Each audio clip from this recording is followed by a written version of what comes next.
When did you realize that your childhood was not normal?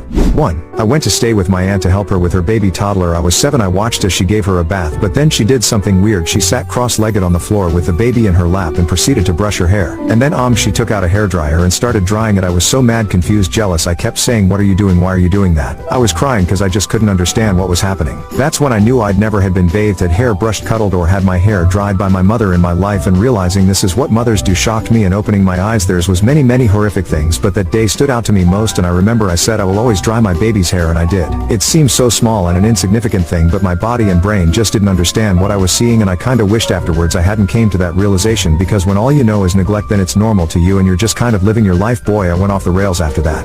2. I was about 6 when I was finally allowed to stay the night with a friend from school. I was advised not to tell people about certain aspects of life at home, but I was finally allowed to stay with a friend.